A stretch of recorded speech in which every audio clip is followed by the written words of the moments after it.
स्वागत है आपको अपने चैनल गुरुजी कॉमर्स में। मैं गणेश सिन्हा और आज का जो टॉपिक है हम लोगों का अकाउंटिंग का एमसीक्यू टाइप क्वेश्चन, जो कि आपके हर एक एग्जाम के लिए बहुत इंपॉर्टेंट है। तो चलिए, मेंटेनिंग पेटी केस बुक इज, यहाँ पर पेटी केस बुक इज क्या होता है? तो dependent on nature of business. ये मैंडेटरी भी नहीं होगा, नेसेसरी भी नहीं होगा, dependent on nature of business. चलिए इस पर थोड़ा सा चर्चा करते हैं हम लोग।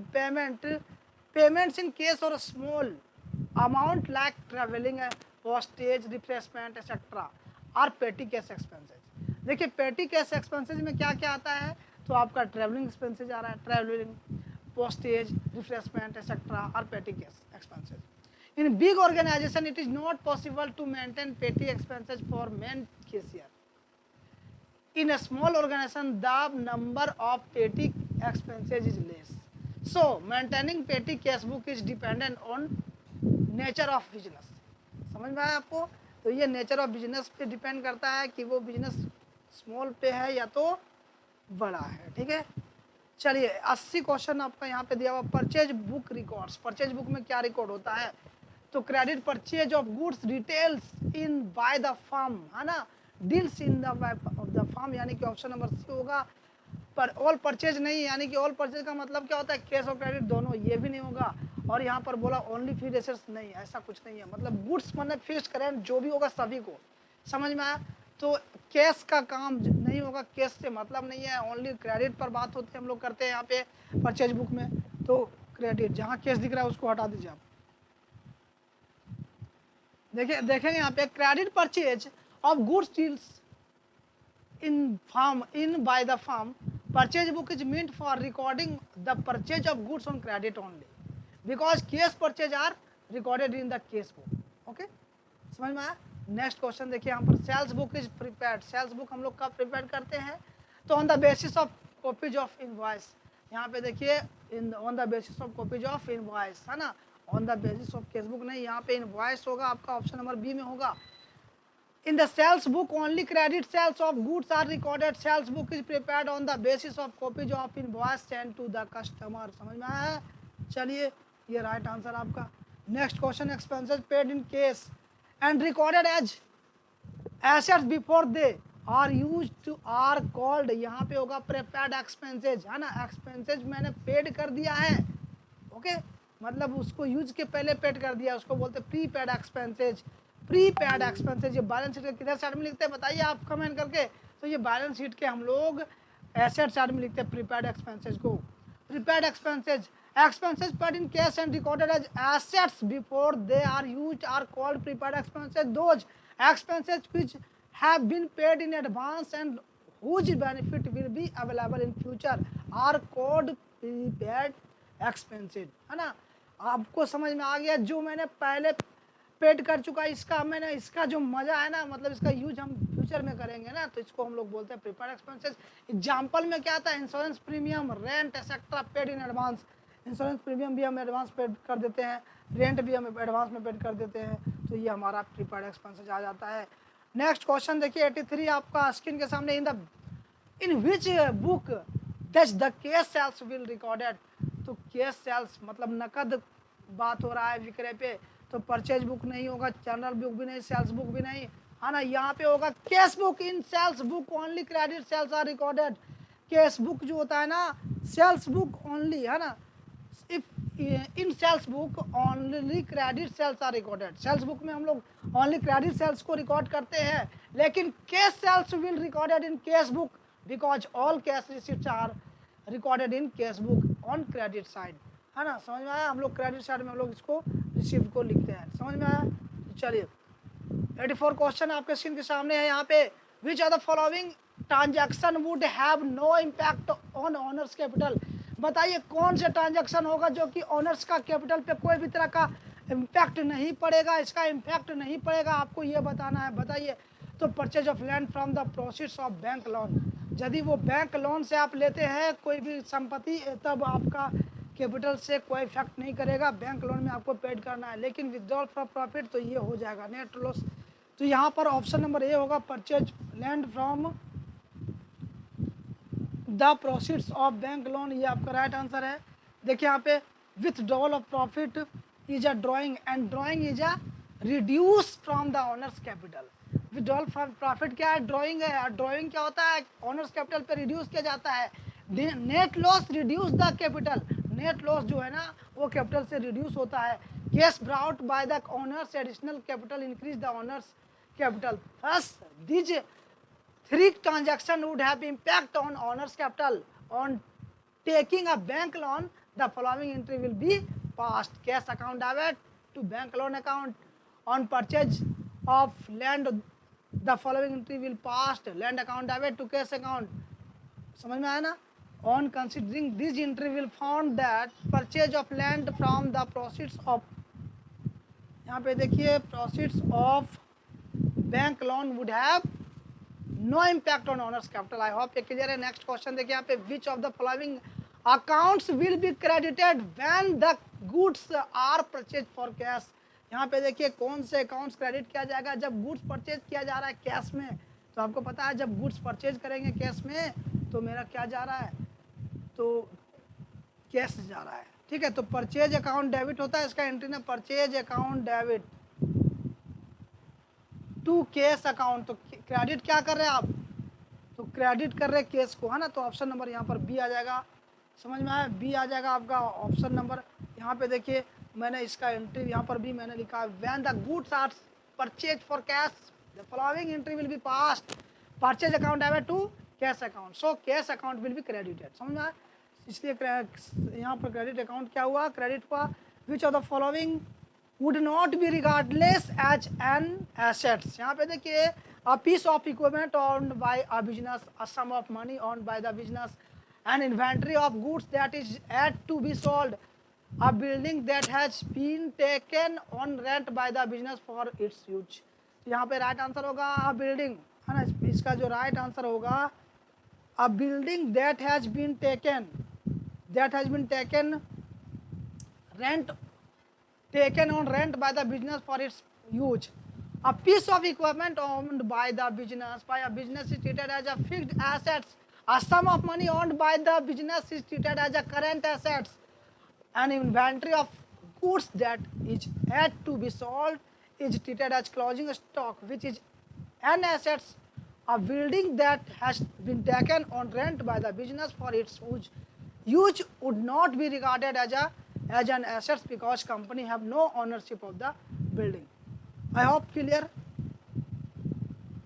next question 87, withdrawal of cash from bank for office use will result into। तो देखिए ऑफिस यूज के लिए आप बैंक से पैसा निकाल रहे हो तो क्या होगा, cash account debit to bank account. यदि पर्सनल यूज के लिए करते हैं तो drawing account debit to cash account, ये तो है ना बैंक अकाउंट। तो यहाँ पे क्या होगा, increase of assets, increase of expenses, no impact of assets. तो यहाँ पे एसेट्स पे कोई इम्पैक्ट नहीं हो रहा है, ठीक है। तो यहाँ पे नो इम्पैक्ट ऑफ एसेट्स। चलिए रीजन यहाँ पर मैं बता रहा हूँ आपको, on withdraw for cash from bank for office use the following entry will be passed: cash account debit to bank account, ये मैंने बताया। This entry will have no impact on assets since on one hand cash account will increase and one other hand bank account will be decrease. इसलिए यहाँ पे assets में कोई भी तरह का इम्पैक्ट नहीं होगा। जब केस आपका बढ़ रहा है तो बैंक में पैसा घट रहा है आपका। समझ में आया। नेक्स्ट क्वेश्चन देखिए, franchise rights goodwill and patents are example of. मैंने बताया था आपको यहाँ पे साथ में लेकर के गुडविल आ गया ना आपका, तो और आसान कर दिया है। फ्रेंचाइजी क्या है, फ्रेंचाइजी देखिए अभी हमारा गुरुजी कॉमर्स है। अब गुरुजी कॉमर्स ऑनलाइन प्लेटफॉर्म है ना, अब ये गुरुजी कॉमर्स ऑनलाइन प्लेटफॉर्म है, इसका ऑफलाइन क्लास भी हमारा चलती है। कहाँ देखिए, झारखंड में चलती है और यहाँ पे उड़ीसा में चलती है, ठीक है। झारखंड में चलती है और उड़ीसा में चलती है। मैं आपको समझा रहा हूँ फ्रेंचाइजी क्या होता है। उड़ीसा में चलती है, दो ही जगह चल रही है फिलहाल में। अब यहाँ पे देखिए दिल्ली में यदि चलाना चाहते हैं तो दिल्ली में भी हम फ्रेंचाइजी दे सकते हैं, वहाँ भी चलेगा, और पटना में भी चलेगा, ऑल ओवर इंडिया में चलेगा। हम चाहते तो मेरा ऑल ओवर, आज खुशी हो रहा है, वर्ल्ड में भी चलेगा, है ना। तो इसको फ्रेंचाइजी मतलब क्या होता है कि आपका नाम, है ना, आपका नाम का वहाँ पे चलेगा। आपका नाम, जो मेरा नाम फेमस हो चुका है और मेरा चलेगा तो डायरेक्शन भी मेरा ही रहेगा, ठीक है। जो इस कंपनी के जो होंगे हेड ना, डायरेक्शन उन्हीं का चलेगा। जहाँ भी चलेगा वहाँ पे लोग काम करेंगे, लेकिन गाइडलाइन कौन फॉलो करेगा? Head office. समझ में आया? एक तरह का वो क्या है, ब्रांच है, लेकिन वहाँ पे हेड ऑफिस जो है वो गाइडलाइन यहाँ पे करेंगे। जैसे कौन करेंगे? तो विवेक सर करेंगे। समझ में आया आपको? समझ में आया कि नहीं? विवेक सर गाइडलाइन करेंगे, तो जो आइडिया देंगे, जो इन्फॉर्मेशन देंगे, और वो सारे फ्रेंचाइजी यहाँ पे उसी को फॉलो करेगा। तो फ्रेंचाइजी क्या, एक तरह का ब्रांड, जो एक दूसरे का ब्रांड, जो ब्रांड फेमस हो चुका है वही ब्रांड के नाम से आगे चल रहा है, ठीक है। और गुडविल, मतलब हमारे गुरुजी कॉमर्स का मान लीजिए गुडविल बना हुआ है, बहुत अच्छा खासा है ना, नाम बना हुआ है, इसको बोलते हैं। मतलब क्या ये चीज़ हम लोग छू सकते हैं क्या? नहीं ना, ये तो हम लोग देख भी नहीं सकते, बस अनुभव कर सकते हैं कि हाँ हमारा नाम आगे तक फैल चुका है। तो ये क्या है? इनटेंजिबल एसेट्स है। समझ में आया आपको? इनटेंजिबल एसेट्स, टेंजिबल मतलब जिसको हम देख सकते हैं, जिसे हम छू सकते हैं, लेकिन इनटेंजिबल जिसे हम देख नहीं सकते हैं, छू नहीं सकते हैं, ओनली फील। समझ में आया? ओनली फील कर सकते हैं। समझ में आया आपको? देखिए नेक्स्ट यहाँ पर मैं बता रहा हूँ, franchise rights, goodwill and patents are the example of intangible assets, as intangible assets are those assets which cannot be seen or touched, मैंने बताया ना, or felt, and there is no physical form to show it। मतलब इसको हम कोई भी तरह का फिजिकल फॉर्म में इसको हम ना देख सकते हैं, ना छू सकते हैं, ना इसको क्या बोलते हैं, टच कर सकते हैं। ओनली इसको फील करिएगा आप इसके बारे में जान करके। ओके, तो ये रहा आपका फ्रेंचाइजी जो कि इंटेंजिबल एसेट्स। नेक्स्ट है, which of the following is not an example of current assets. बताइए, यहाँ पर एक एग्जांपल नहीं है करंट एसेट्स का। तो देखिए प्रीपेड एक्सपेंसेस तो करंट एसेट्स का एग्जांपल है, अकाउंट रिसीवेबल ये भी है आपका। आपको मैं बताया था करंट एसेट्स के हेडिंग में बताया था कि क्या क्या एसेट्स जो होता है वो करंट होता है, तो ये सारी चीज़ बताया था।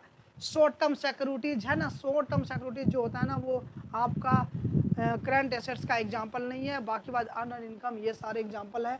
तो चलिए इसके बारे में थोड़ा सा विशेष जानकारी प्राप्त कर लेते हैं हम लोग मिलकर के। Current assets are those assets that are meant to be converted into cash as soon as possible। जितना जल्दी हो सके, पॉसिबल हो सके, इसको आप कन्वर्ट कर सकते हैं विद इन 12 मंथ्स। समझ में आया?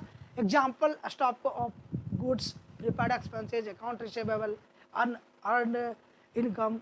Short term securities are regarded as, है ना, are regarded as liquid assets and not a current assets, है ना। ये शॉर्ट टर्म सिक्योरिटीज रहता है, वो लिक्विड एसेट्स आता है, नॉट एट करेंट एसेट्स ये नहीं आता है, ठीक है।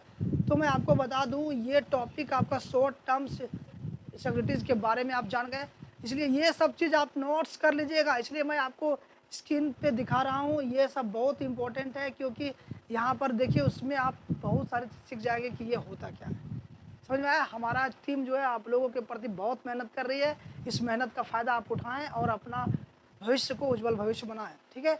यहाँ पे देखिए हम लोग रात रात वीडियो बनाते हैं, रात में सोते नहीं। हमारे जो सर है ना, वो यहाँ पे विवेक सर को पूछिएगा तो वो तो दिन भर मतलब रात में उनको समय मिलता है तो रात में वो वीडियो बनाते हैं, सोते नहीं है, जागते हैं हमेशा। क्यों? आप लोगों का वेलफेयर के लिए। हम लोगों का जो कंपनी है, हम लोगों का जो गुरुजी कॉमर्स है, वो ओनली वेलफेयर के लिए काम कर रही है। बस आप इस वेलफेयर का मजा लीजिए और अपना भविष्य को आगे बढ़ाइए। The 3 column cash book, the 3 column cash book क्या दिया हुआ? On each side of 3 column cash book represented. यहाँ पे देखिए, the 3 columns on each side of a 3 column cash book present. यहाँ पे क्या प्रेजेंट करता है? तो real account, personal account and nominal account, तीनों। समझ में आया कैसे? क्योंकि केस जो होता है, केस, ये केस क्या है? रियल अकाउंट है ना। बैंक क्या है बताइए? तो बैंक क्या है? नॉमिनल अकाउंट है, सॉरी बैंक पर्सनल अकाउंट है। ये आपका रियल अकाउंट में है और ये आपका पर्सनल अकाउंट का चीज़ है ना, बताए थे ना आपको। और यहाँ पर देखिए डिस्काउंट है ना, डिस्काउंट रिसीव करते या तो अलॉट करते, ये आपका पर्सनल अकाउंट का है। तो देखिए ये 3 कॉलम केस बुक जो है वो कौन से बुक को रिप्रेजेंट करता है? तो रियल पर्सनल और नॉमिनल। ये डिस्काउंट क्या पर्सनल, गलती से मैंने लिखा है नॉमिनल में होगा ना, नॉमिनल होगा, क्योंकि डिस्काउंट रिसीव करता है तो क्या है? एक तरह का इनकम है। इनकम कहाँ जाता है? नॉमिनल अकाउंट में। समझ में आया? तो ये तीनों अकाउंट को अब जहाँ तीनों होगा उसी में आप लगा दीजिएगा, ठीक है। तो यहाँ पे देखिए रियल एंड पर्सनल अकाउंट दिया तो ऑप्शन नंबर 1 कट गया। रियल एंड नॉमिनल अकाउंट दिया, ये भी कट गया। पर्सनल एंड नॉमिनल ये भी कट गया। रियल, पर्सनल एंड नॉमिनल, यानी कि यही तीनों आपको मिल गया ना यहाँ पर, तो यही आपका राइट आंसर है। समझ में आया? समझ में आया? तो इसी तरह से हम लोग कैरी करते हैं अपना जो पहले से जो पढ़े हैं उसी के अनुभव के अनुसार आप क्वेश्चन का आंसर करेंगे। और जो नहीं पढ़े हैं उनके लिए तो मैं गुरुजी कॉमर्स में तो एक से एक टॉपिक लेकर के आया हूँ। आप अपना घर बैठे देखिए, आपको पढ़ने में मन नहीं लगता है तो मत पढ़िए, लेकिन वीडियो सिर्फ देखिए, आपको सारे चीज़ समझ में आ जाएगा। यहाँ पे देखिए the 3 columns in are 3 column cash book represent real personal and nominal accounts. Discount मैंने बताया, डिस्काउंट कॉलम ये क्या है, नॉमिनल अकाउंट है। केस कॉलम क्या है, रियल अकाउंट है। बैंक कॉलम क्या है, पर्सनल अकाउंट है। ये मैंने आपको पहले ही बता चुका था, समझ में आया। तो चलिए मिलते हैं नेक्स्ट सेशन में, आज के लिए इतना ही काफ़ी है। जय हिंद, जय भारत। आप हमारे चैनल में नया, चैनल को सब्सक्राइब जरूर कर लीजिएगा।